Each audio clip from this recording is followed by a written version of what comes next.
Salúdense, si no se han saludado todavía.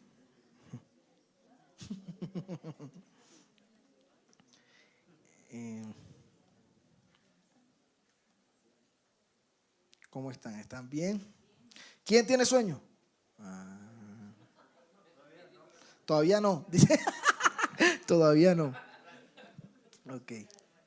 Después del almuerzo va a comenzar la predica. No, pilas con eso. Bueno, la enseñanza de hoy se llama Solo una cosa es necesaria. ¿Ok? Para los que les gusta tomar apuntes, ese es el título de la enseñanza. Solo una cosa es necesaria. ¿Les parece si oramos? Señor, yo te doy gracias, Padre, por esta mañana. Te pido que sea tu Santo Espíritu, Señor, quien dirija cada una de mis palabras, Señor. Y que sea tu Santo Espíritu también acondicionando cada corazón como tierra fértil, Padre, para recibir lo que tú tienes para que ellos reciban, Padre, lo que tienes para ellos, Señor. Para cada familia, para cada casa, Señor. Que sea tu palabra, Espíritu Santo, y te entregamos este tiempo. Quita toda distracción de nosotros, Señor, y ayúdanos a recibir lo que tú tienes para cada uno. En el nombre de Jesús, amén. Amén. Entonces, solo una cosa es necesaria. Antes de comenzar la enseñanza, esto fue algo muy raro. Tengo como una introducción, como si fuera el prólogo de un libro. ¿Sí? Entonces, la primera pregunta que me hacía, clic, era, clic, ¿sí? Clic, eso, muy bien. ¿Cómo estamos respondiendo a Jesús en este tiempo? ¿Y por qué me hace esta pregunta? No sé si ustedes han sido conscientes que estamos en tiempos, voy a decirlo así, pero pues siempre son tiempos proféticos, pero estamos en tiempos proféticos, amén, donde estamos viendo más bien el cumplimiento de señales de Dios a lo largo del mundo. No sé si se han dado cuenta, todo el proceso, al menos veamos el caso más reciente, las elecciones que tuvimos. Eso fue una lucha espiritual, ¿no? Y hubo muchas instrucciones de Dios a la iglesia, de oren, vigilen, reúnanse, levanten altar, hagan ayuno. Hubo muchas instrucciones de Dios.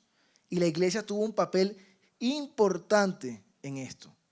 ¿Cuántos son conscientes de ello? Amén. Amén. Y en todo este mover hubo profecía, ¿cierto? Entonces, algo que el Señor me hacía ver en medio de los tiempos que estamos viviendo es que las profecías ya no son solo para la iglesia. Nunca lo han sido en realidad, pero siempre habíamos pensado que las profecías no son para la iglesia, son solo para la iglesia, cuando las profecías son para todos, ¿cierto? Todos son testigos de las profecías. Algunos atribúyenselo a la ciencia, otros al hombre, pero todos son testigos de los hechos que Dios dice va a pasar y pasa. Eso me hace ver una cosa, y es que Dios nos está hablando continuamente. ¿Cuántos son conscientes de eso? De que Dios les está hablando. ¿A cuántos Dios les está hablando? La pregunta no es si Dios habla, la pregunta es, ¿estamos escuchando? Entonces el Señor me dio una pequeña introducción frente a algo, porque lo que les voy a compartir el día de hoy, más que una enseñanza, es una profecía. Y quiero enseñarles algo de las profecías. Déjenme ver un momento. Vamos a leer Juan 3:19. Clic. Juan 3:19 dice, y esta es la condenación, que la luz vino al mundo y los hombres amaron más las tinieblas que la luz, porque sus obras eran malas. Entonces nos damos cuenta, aquí como lo hablamos, una profecía, la profecía más grande, ¿cuál era? Que Jesús iba a venir, ¿no? Y ahí está diciendo, la condenación vino porque la luz vino al mundo y los hombres, todos, buenos y malos, creyentes y no creyentes, vieron a la luz, y algunos amaron más las tinieblas que la luz. Entonces, todos vieron la luz. No unos, no los que estaban acá, no los que vinieran a la iglesia. Todos. ¿Cómo está dividida la humanidad? Antes de Cristo, todo el mundo conoce que Jesús vino. Algunos lo tildan de hombre, otros lo tildan de un profeta, otros lo llamamos nuestro Salvador, el Mesías, pero todos saben que Jesús vino. Entonces, vamos a leer Apocalipsis 19:10, ahí está, y dice, está hablando Juan con el ángel y le dice, yo me postré a sus pies para adorarle. Y él me dijo, el ángel le dijo a Juan, mira, no lo hagas, yo soy consiervo tuyo y de tus hermanos que retienen el testimonio de Jesús. Adora a Dios porque el testimonio de Jesús es el espíritu de la profecía. Entonces aquí tenemos otro tema. ¿Con qué asociamos la profecía? Díganlo con libertad. Si tienen un micrófono en producción, que lo puedan traer, súper bueno. A mí me gusta que participen, recuerden eso. ¿Con qué asocian ustedes la profecía? Díganlo sin miedo. ¿Cuántos asocian la profecía con adivinar? Que está errado, ¿sí? Pero ¿cuántos lo asocian? Muchos, ¿no? ¿Con qué más asocia la profecía? Ustedes escuchan profecía y ¿con qué lo asocian? Futuro, muy bien. Pidan el micrófono si quieren hablar, para que todos los de la transmisión también escuchen. Futuro, muy bueno. ¿Algo más?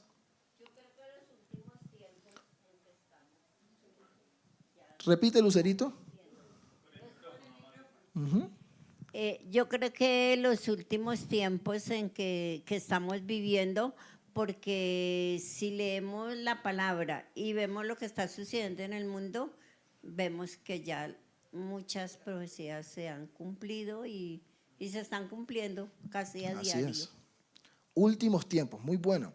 ¿Alguien más? No hay respuestas incorrectas, recuerden. No sé si se acuerdan la última vez que enseñé y dijeron una cosa, no me acuerdo bien cómo era, pero era tremenda y fue como, Dios, no hay respuestas incorrectas, pero enséñanos más, pero con libertad. Dale, Juanda. Bueno, pues profecía en mi caso sería predicación de la palabra. ¿De acuerdo? En ese mismo sentir es, pues Dios habla por medio de lo que le muestra y les ilumina a sus profetas. Y los profetas son los que predican esa palabra al pueblo. De acuerdo. Muy bien, con predicar. La asocia Juanda. ¿Alguien más? Eso. Profecía es como, a mis ojos, es anticiparnos a lo que viene. Muy bien, muy bien. ¿Alguien más? Listo. Tenemos varias definiciones muy buenas. Miriancita. Pero estamos teniendo una definición o estamos armando un concepto muy chévere entre todos los que están diciendo. Para mí la profecía es hablar lo que la boca de Dios quiere hablar a través de sus profetas. Ok. El pensamiento de Dios en la boca de los profetas. De acuerdo. May. Amén. Pienso también que la profecía es como una advertencia que el Señor nos da para que nos preparemos a ese tiempo, pues sea en lo bueno o en lo malo, estemos preparados. O sea, de acuerdo. Es más que todo también el Señor advirtiéndonos de lo que va a pasar en el futuro. De acuerdo. ¿Listo? ¿Alguien más o nadie más? Bueno, nadie más, pero muy bien. Gracias por participar. Clic. Falta un pedacito de esa diapositiva. Las profecías son visibles, lo veníamos hablando. Hemos hablado de todo tipo de profecías, sobre todo hablando del futuro, tiempos finales, advertencias, instrucciones, predicación. Dios sigue hablando. La iglesia debe discernir su voz. Y no sé si ustedes han escuchado esa expresión o ese pensamiento de las profecías eran del Antiguo Testamento. ¿Lo han escuchado? ¿Cierto? Y yo hoy voy a tumbar ese pensamiento. ¿Con qué? Con la palabra. No la palabra de Alejandro, la palabra de Dios. ¿Listo? Clic.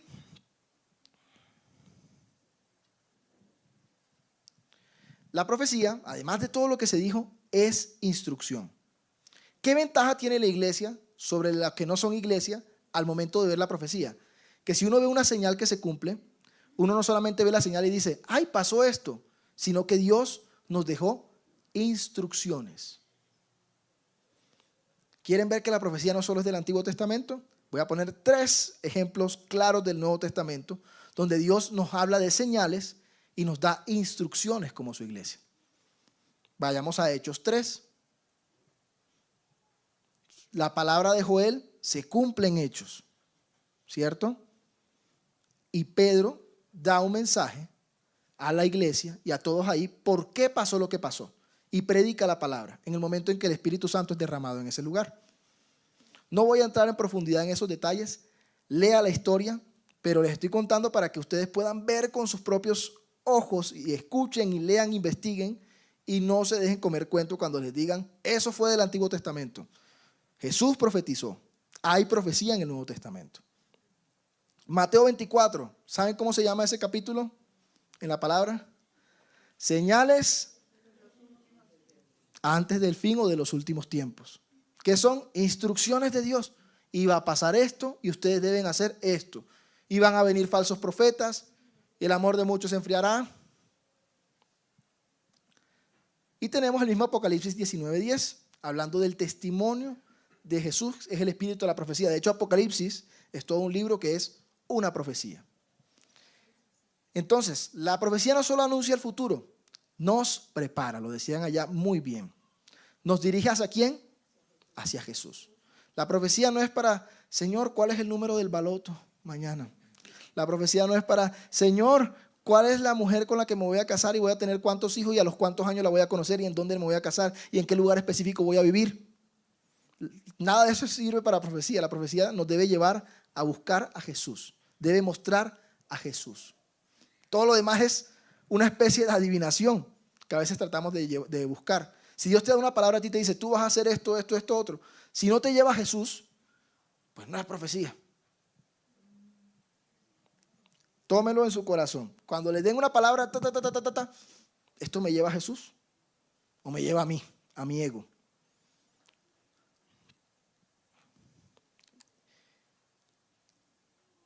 Bueno, todavía no clic. Ahora sí viene la enseñanza. Ahí sí, ahora sí, listo. Entonces vamos a hablar de un tema con el cual yo comencé. ¿Por qué les enseñé todo esto? Porque, como les dije, voy a hablar de una profecía. Y esta profecía va a dirigirlos a ustedes a Jesús. Tómenlo con esa perspectiva. Es importante que lo entiendan, ¿sí? La profecía no es para mí, es para que yo pueda ver a Jesús. Dice, una vez yo estaba hablando con Charis, y Charis, para los que no sepan, es mi esposa, y hablábamos y me contaba, nuestra hija Dara, ella está ahorita con esa etapa de los niños donde molestan para comer. No sé si les ha pasado a los papás. Y hay un cuento muy famoso, viejo, mejor dicho, una costumbre ya de uso oral, y es echarle el cuento de los niños del África. Cómete esta cucharada por los niños del África que ellos no tienen que comer. ¿A cuántos le echaron esa historia? ¿Sí? ¿Cuántos niños del África? ¿Sí? Y cada vez la historia tiene menos poder porque ya los niños ya saben que los niños del África, si yo no me como eso, ¿dónde va? Mándaselo a los niños del África. No se puede, ¿no?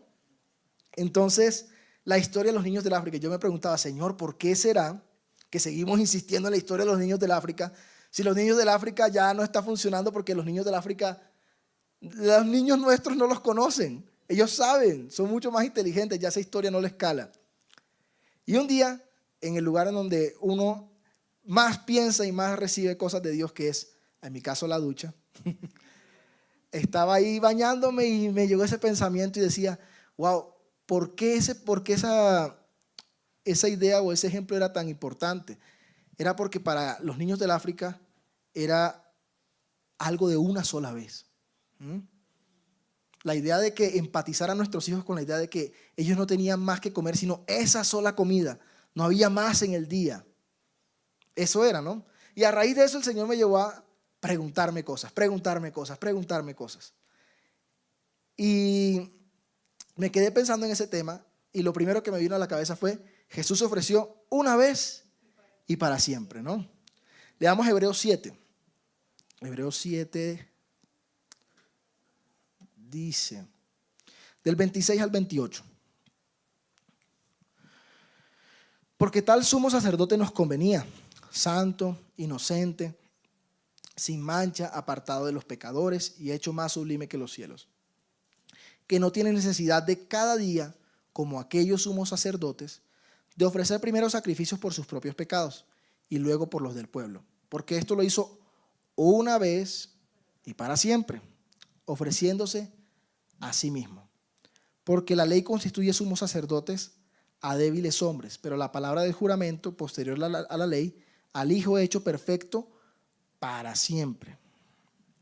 Entonces me puso a pensar en esto. Jesús tuvo una sola oportunidad, ¿cierto? O sea, no es como un videojuego en donde si Jesús moría, volvía a resucitar y volvía a iniciar y a intentarlo. No.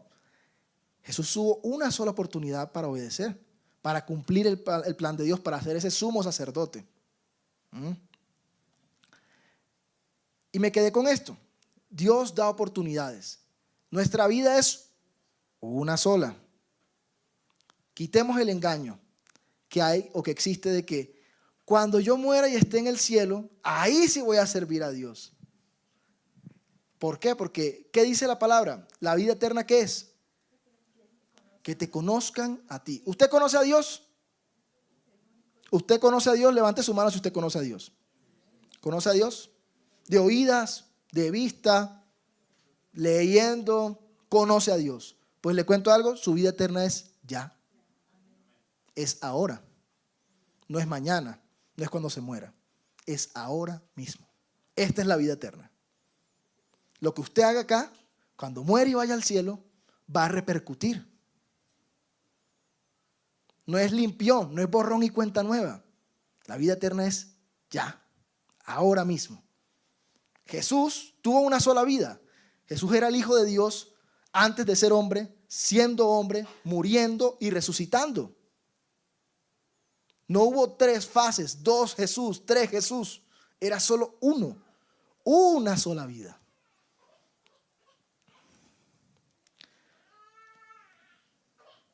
Entonces, Dios es un Dios de oportunidades, es cierto, pero depende de nosotros cómo tratamos cada oportunidad. Y la pregunta que yo le hago es, ¿cómo trata usted la oportunidad de Dios a su vida?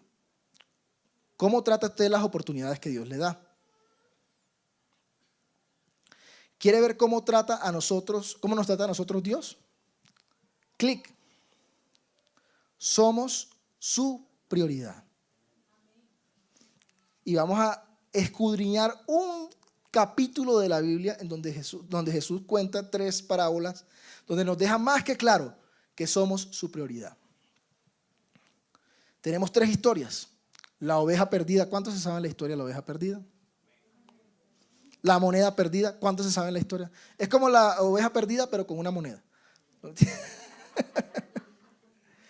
¿Y cuántos se saben la historia del hijo pródigo? Listo. Cierto que en todas las historias queda claro que hay una prioridad para el protagonista de la historia, ya sea el padre, ya sea el pastor de ovejas, ya sea la señora que busca su moneda. Y es una prioridad. O sea, a mí se me cayera una moneda de 50, ¿sí?, en un Transmilenio lleno, ¿usted se agacha a buscarla? Suertes. Sí, señor. Es una más, ¿no? Al fin y al cabo. Podría ser una oveja más. Bueno, un hijo más sí es como difícil. Pero en todo este pasaje, o en todos estos versos, queda muy claro que para Dios somos prioridad. Para Dios no somos una opción.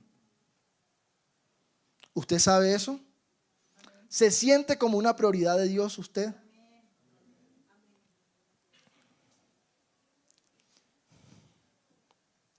Y esto me demuestra a mí algo de Dios, en el trato de Dios con nosotros. Dios ama la exclusividad. Dios no tiene el mismo trato conmigo que contigo, pero no porque Dios cambie. Y vamos a entender esto más adelante. Esto es parte de lo que les voy a enseñar de la profecía, pero Dios tiene un trato personal con cada uno de nosotros.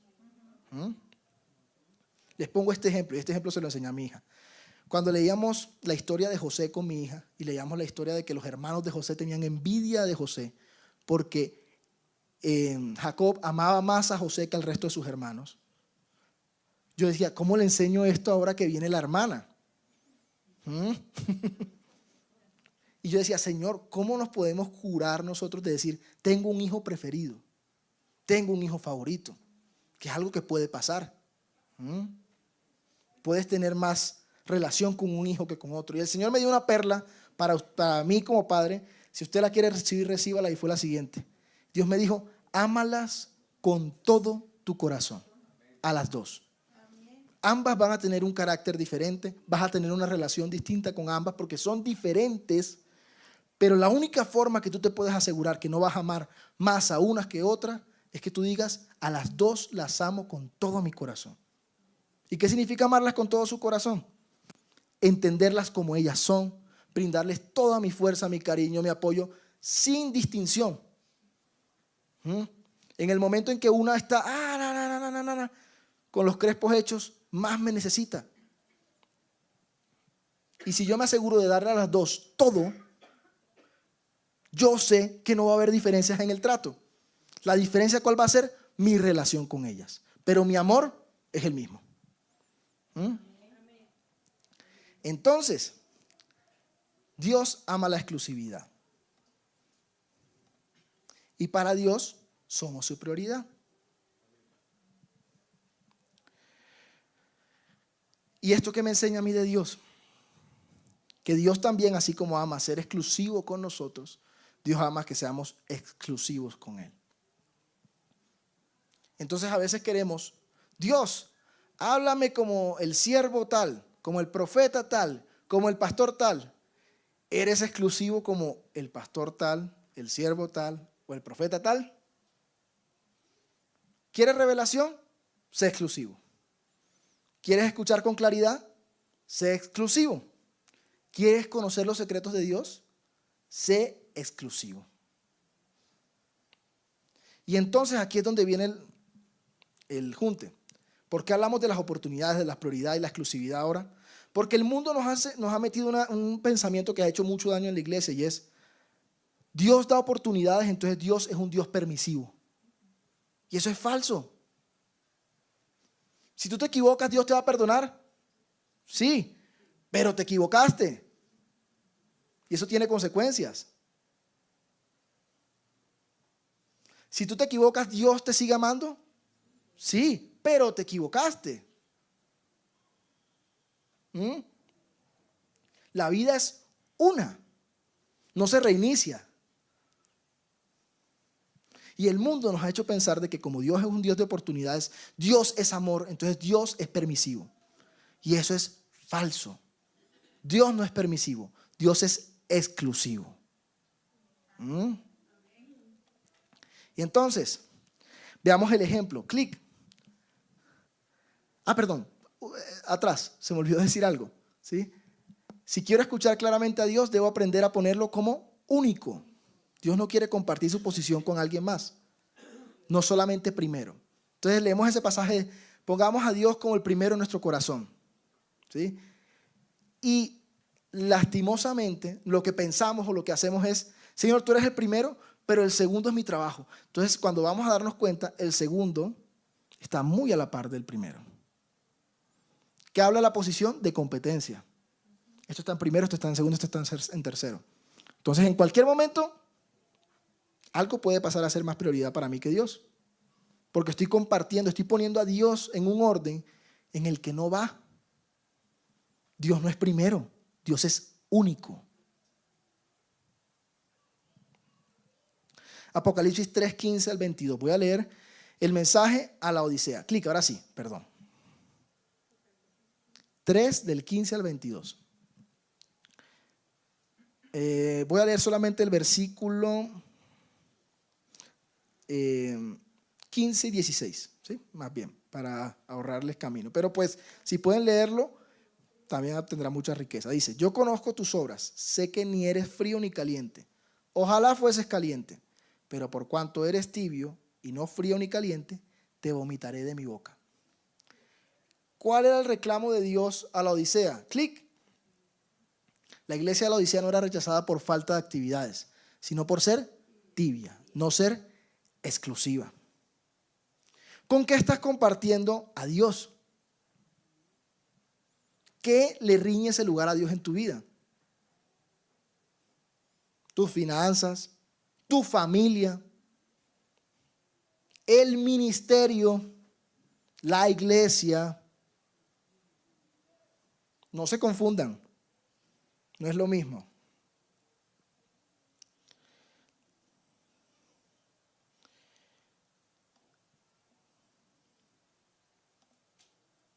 Y entonces aquí viene la enseñanza y ahora sí, la profecía. Dios me dio una palabra muy fuerte, muy clara, y quería hacer como todo esto para que se entendiera bien por qué lo que voy a decir. Clic. Dios me habló de 2 simientes. ¿Ustedes saben qué es una simiente? Una semilla, muy bien, o una descendencia también puede ser una simiente. Entonces, Dios me habló de 2 simientes, 2 descendencias. Y me dijo Dios esto, claro, recíbalo. Y me parece tremendo con lo que el pastor estaba hablando. Me dijo, la iglesia está dividida. No amor y restauración, la iglesia. Toda la iglesia está dividida en 2 simientes, me decía el Señor. La simiente de los únicos y la simiente de los últimos. Y ahorita lo va a entender mejor.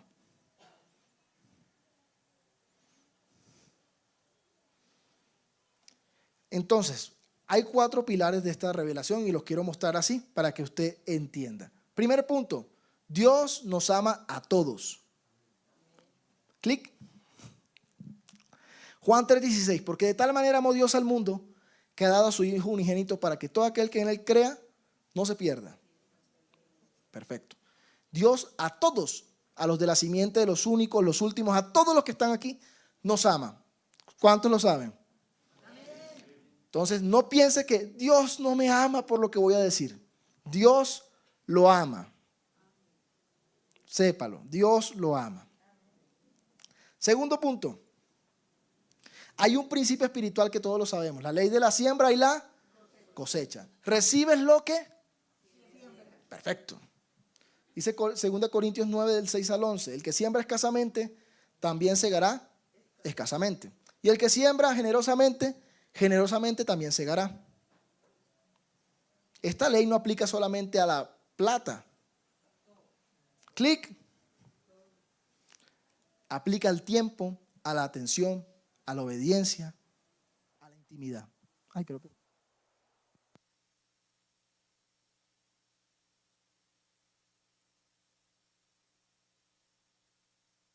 Hola. Entonces, miren lo tremendo de esto. Esto es una ley. Esta ley aplica para buenos y malos, creyentes y no creyentes. Para todos. Esto es una ley universal. Y esta ley ha tenido un desarrollo a tal punto a día de hoy que estamos en una sociedad totalmente egoísta. Y le voy a cambiar el enunciado y dígame si no tiene sentido. El mundo te dice, no hagas a otro lo que no te gusta que te hagan a ti. Y ha evolucionado a que si yo no doy, si yo no le hago nada a nadie, nadie me hace nada a mí. ¿No vivimos en una sociedad así? Si yo no le hago daño a nadie, nadie se mete conmigo. ¿Saben cómo se puede leer también de forma negativa la ley de la siembra y la cosecha? Si yo no le doy a nadie, no recibo nada de nadie. Si yo no doy, no recibo. Si das, recibes, cierto, pero si yo no doy, no recibo. Entiendan lo que tengan que entender. Segundo punto, ley de la siembra y la cosecha aplica activamente y pasivamente. Y aquí vamos con el tercer punto. Clic. Vamos a leer un pasaje hablando de Marta y María. Lucas 10, 38 al 42. Por favor, búsquenlo en sus Biblias, en su celular. No conteste WhatsApp, no vea Instagram. 10 del 38 al 42. Cuando lo tengan me dicen, vamos a leerlo pausado, tranquilos. Del 38 al 42.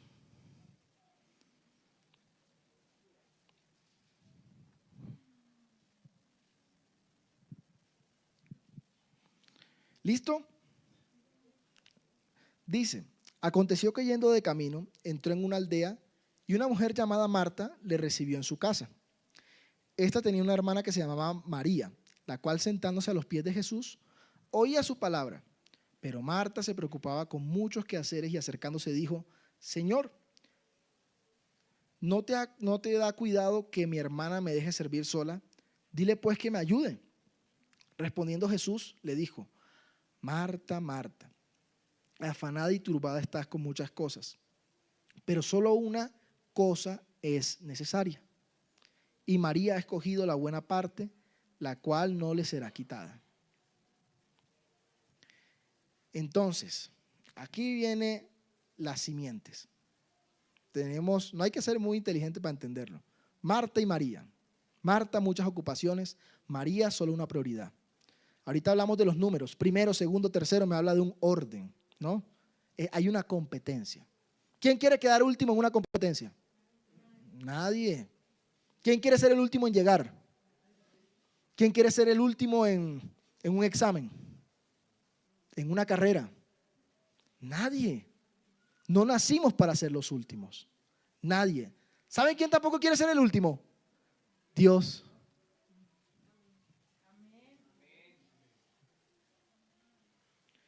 Por eso Dios no va en un número. Dios no es primero. Dios no es segundo. Dios es único.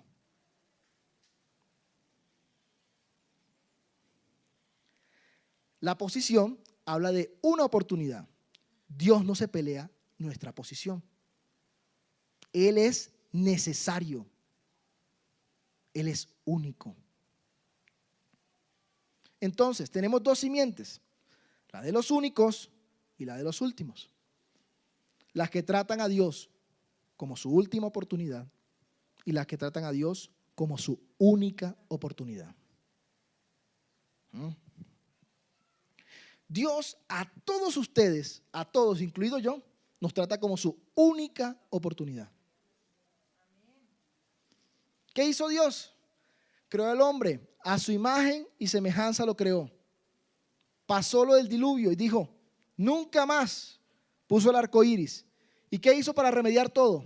Pues envió a mi único hijo. Único. Dios no envió a cualquiera. No, Dios no envió a su último hijo.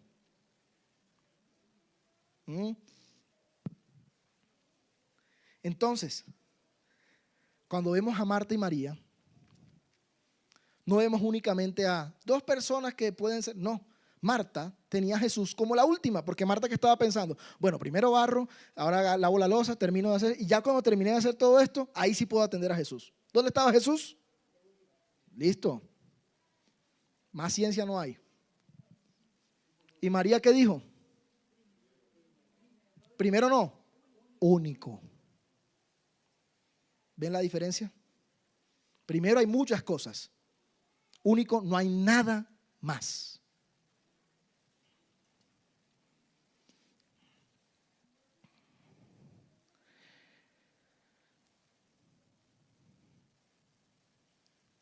Déjame un momento.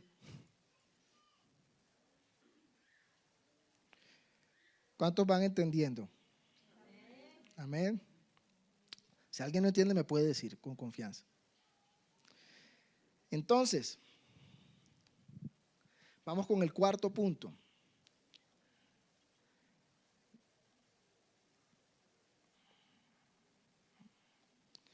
Dice,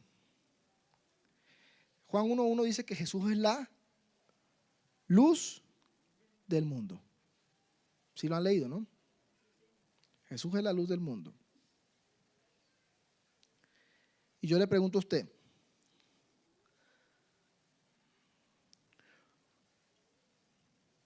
¿quiere saber qué simiente es? ¿Usted sabe qué simiente es? Si usted es Marta o María. ¿Lo sabe? Pregunto. Si no lo sabe, ¿quiere que le diga cuál es el test para usted decir soy de Marta o soy María? La pregunta que debe hacerse es, ¿qué hace usted cuando llega Jesús? ¿Cómo reacciona cuando llega la luz? Decía Juan 3:19, y la luz vino al mundo y otros porque amaban las tinieblas no lo aceptaron. ¿Cuál es nuestra reacción cuando viene Jesús? Cuando usted está aquí escuchándome hablar, está pensando en, bueno, ahorita que salga voy a comerme este almuerzo, no sé qué, y voy a hacer... ¿Le digo algo? Últimos. No le ponga pega. Últimos. Pero Dios lo ama. No se olvide eso. Dios lo ama.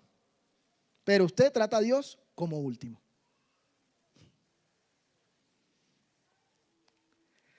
Si usted está aquí y está escuchando a Jesús, no a mí no me importa que me escuche a mí. A mí me importa que escuche a Jesús. Y Jesús le está hablando a su corazón. ¿Qué escucha usted? ¿Regaño? ¿Injusto? ¿Molestia? ¿O está escuchando a Jesús diciéndole, aquí estoy, ¿qué vas a hacer?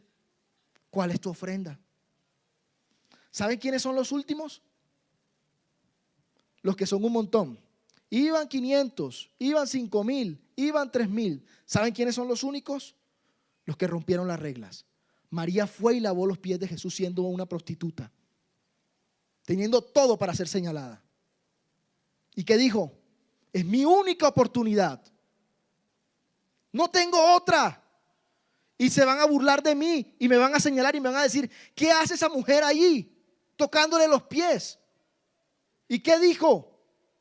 No me importa, porque Jesús no es cualquiera, no es uno más, no es un profeta más, no es un pastor más, no es una palabra más, no es una enseñanza más, no es una píldora del día, no es una cadena de WhatsApp. Es Jesús,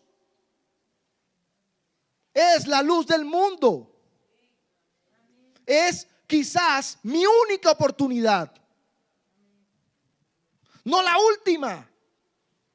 ¿Saben qué pasa cuando pensamos que es la última oportunidad? Voy a tener otra chance, voy a tener otra chance. ¿Qué hace un ludópata? Apuesto, todo. Es mi única oportunidad, pero él no está pensando en eso. Él va a decir, de alguna otra forma voy a tener otra oportunidad más. Alguien que se está jugando la vida no piensa así, piensa, no tengo otra chance. Es ahora o nunca.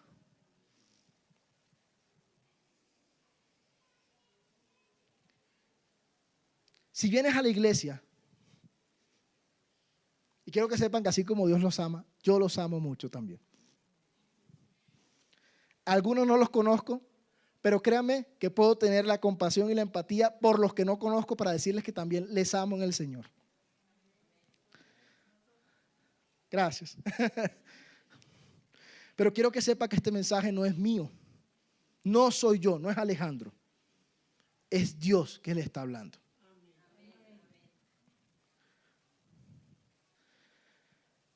Los que quieren pasar desapercibidos son los últimos. Y Dios te va a seguir amando. Y vas a seguir siendo parte de la iglesia. Pero lo que divide a la iglesia es cómo reaccionamos a Jesús. Hay algunos que Jesús está aquí y es como si escucharan el agua pasar. Pero hay otros que Jesús está aquí y se arrodillan buscándolo porque saben que no hay otra oportunidad. ¿Quién quieren ser ustedes? ¿En qué lista está Jesús? Después del mercado, después de no, voy a hacer esto, voy a hacer esta otra cosa. Estoy pensando, no, cuando llegue a la casa, uy, qué problemón que tengo acá y los servicios de esto, y tengo que arreglar esta cosa en la casa y los niños, y no.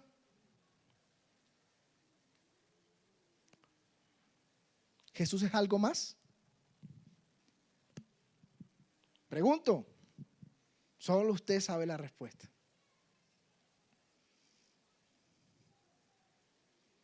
Y le voy a contar una historia. Vamos a leerla. Marcos 2, del versículo 1 al 11.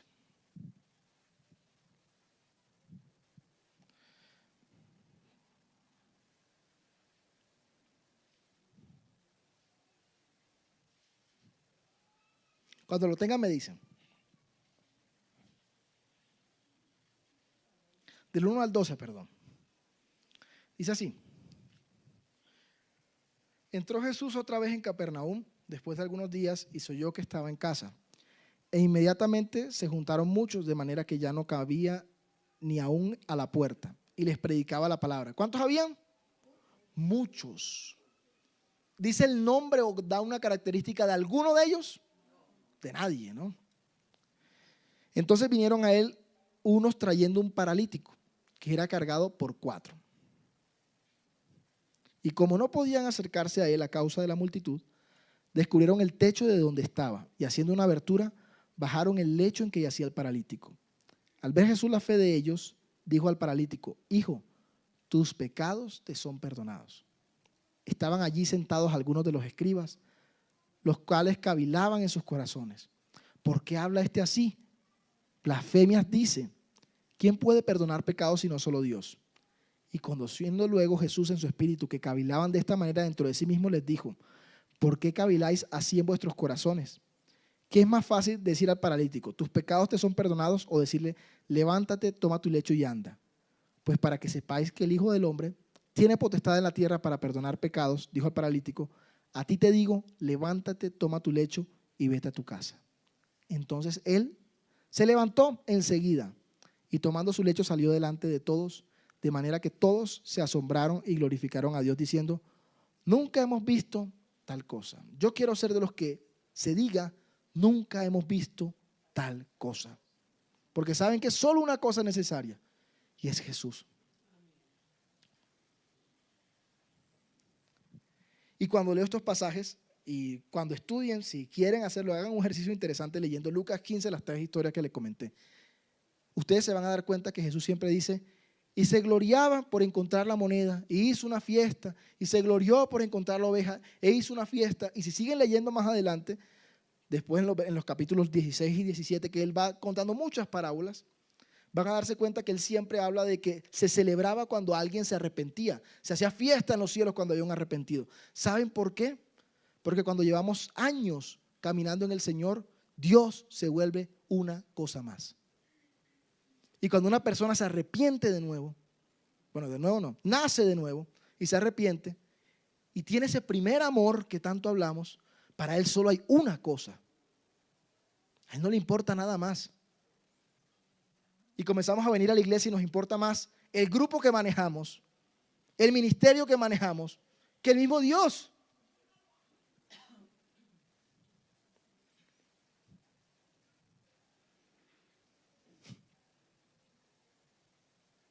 ¿Cuál va a ser nuestra respuesta cuando veamos la luz de Jesús? ¿Acercarnos o alejarnos? Esta palabra yo la recibí hace un buen tiempo y por muchas razones la iba a enseñar y pasaron cosas y entendí de Dios algo que me dijo: esta palabra la vas a dar después de las elecciones. Y yo decía: Señor, ¿por qué? ¿Por qué? Y el Señor me daba una instrucción muy clara y era: porque la iglesia logró unirse en torno a algo que no era yo. Y está bien, yo di instrucciones, pero ahora quiero que se centren en mí.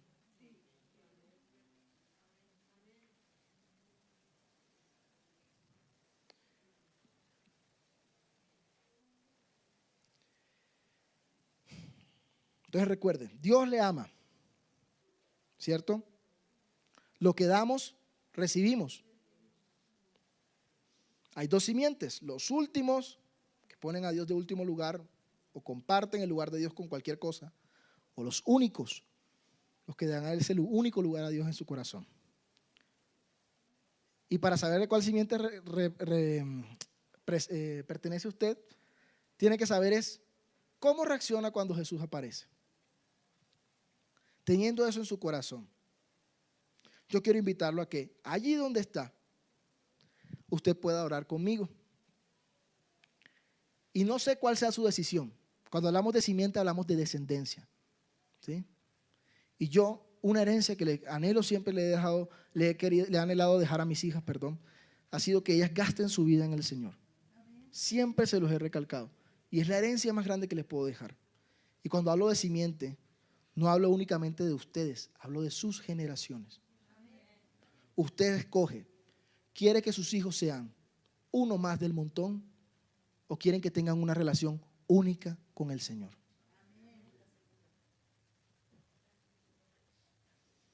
A todos esos Dios los ama. Quiero que sepa, usted es libre de tomar su decisión, pero la decisión que usted tome no solo lo afecta a usted, afecta a sus generaciones. Amén. Para los que no saben, ella es mi esposa. Y quiero invitarlos entonces a que me puedan acompañar a orar. Y siempre asociamos el enciende una luz al otro. Y hoy quiero decirle, la luz de Jesús está encendida aquí, en medio de este lugar, como una llama, como esa zarza que vio Moisés, como esas llamas de fuego que habían sobre las personas en Pentecostés. La llama de Jesús está aquí.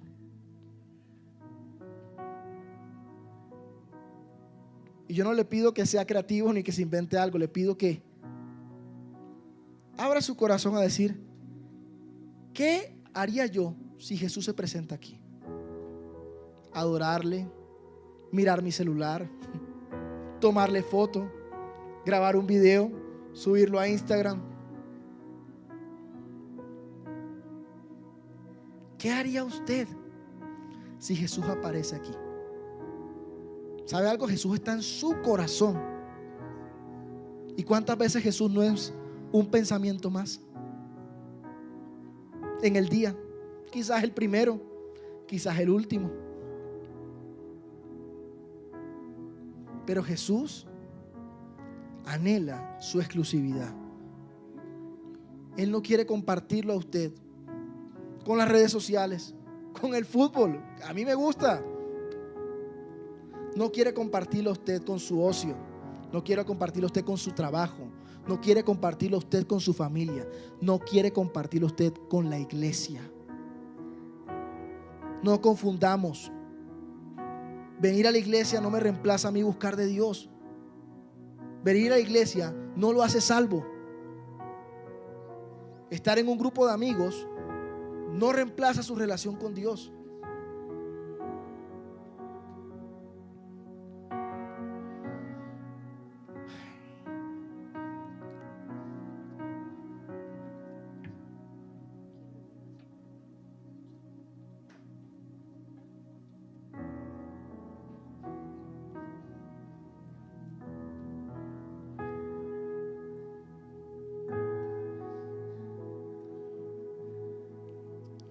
Cierre sus ojos. Si usted quiere ponerse de pie, póngase cómodo.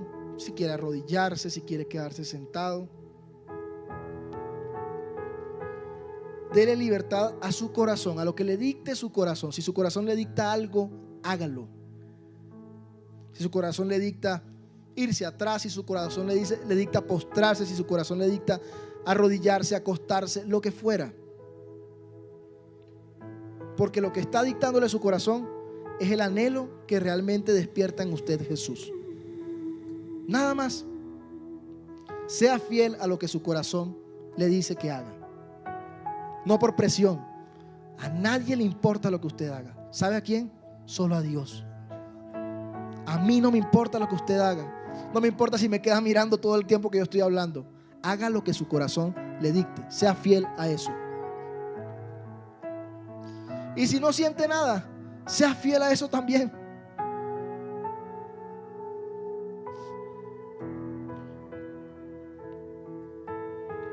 Pero aquí está Él. Y Señor, yo anhelo ser de esa simiente de los únicos, Dios, de los exclusivos, de los que no estamos dispuestos a compartirte o a que compita algo contigo en un lugar en nuestro corazón. No hay nada, Señor, que se asemeje ni a tu belleza, ni a tu grandeza, ni a tu santidad, Señor. No quiero ser de los que dejaron pasar la oportunidad vieron la luz y prefirieron aferrarse a sus obras. Señor, no hay obra tan grande que yo haya hecho en esta vida que se compare contigo, Dios. No hay nada que yo pueda hacer, Señor. Nada que te pueda sorprender, cantábamos. Nada. No hay títulos, no hay familia, no hay hijos, no hay nada, Señor, que yo pueda ofrecerte a ti, Padre. Pero aquí estoy, Señor. Aquí estoy, Señor. Por mí, por mi casa, por mis generaciones. Y yo digo, Señor, si tú estás aquí, Padre, yo prefiero estar a tus pies que mirar qué hay que hacer, que mirar qué hay que organizar, que pensar en qué puedo ofrecerte cuando nada de lo que te pueda ofrecer es suficiente. Yo solo quiero quedarme a tus pies, Señor. Yo solo quiero estar a tus pies, Señor.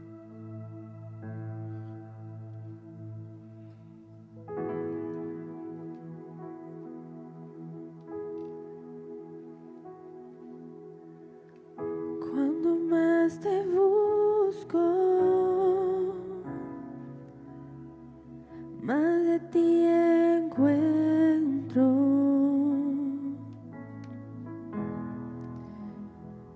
Y al encontrarte,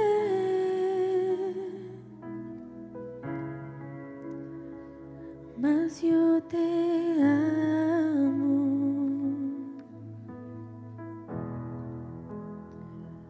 Cuando más te busco,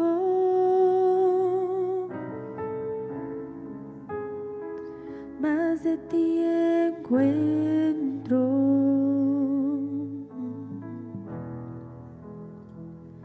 Y al encontrarte,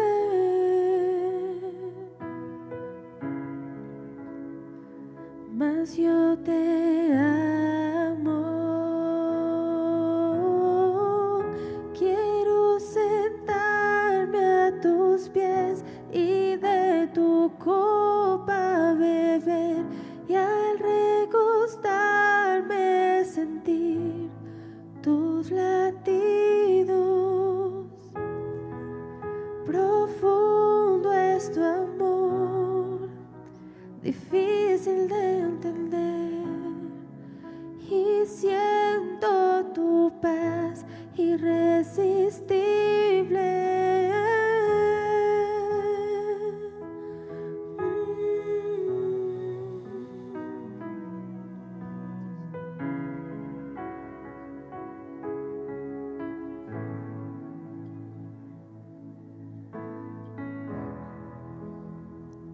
Cuando más te busco,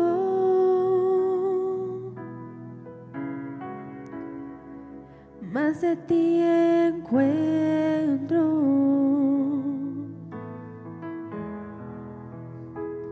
Y al encontrarte,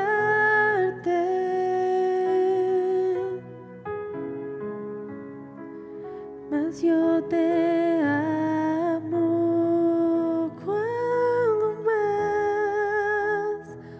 Cuando más te busco,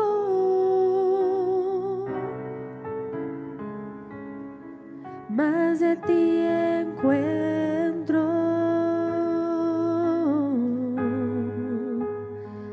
Y al encontrarte,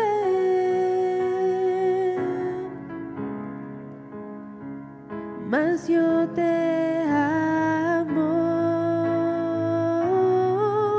Quiero sentarme a tus pies y de tu copa beber, y al recostarme sentir tus latidos.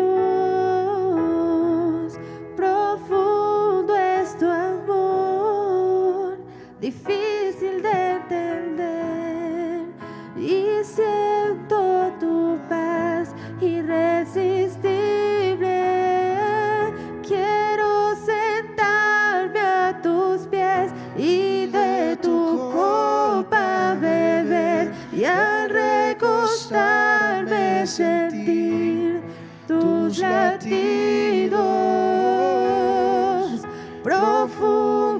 su amor, difícil de entender, y siento tu paz irresistible.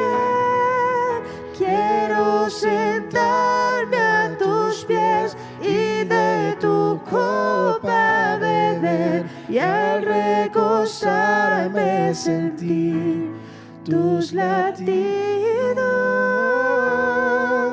Profundo es tu amor, difícil de entender, y siento tu paz irresistible.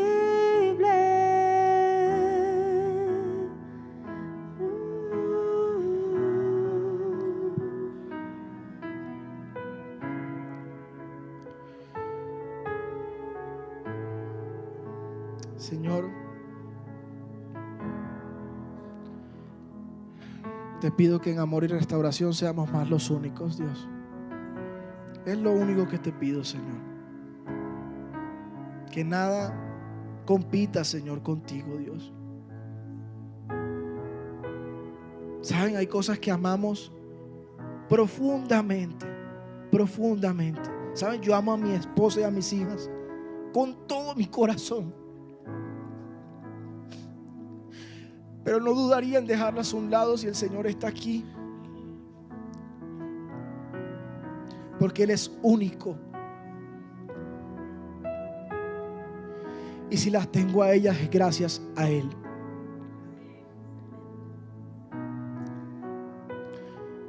Saben, si ustedes miran todo lo que tienen, lo que más valioso que tienen, lo más valioso que tienes, te lo dio Dios.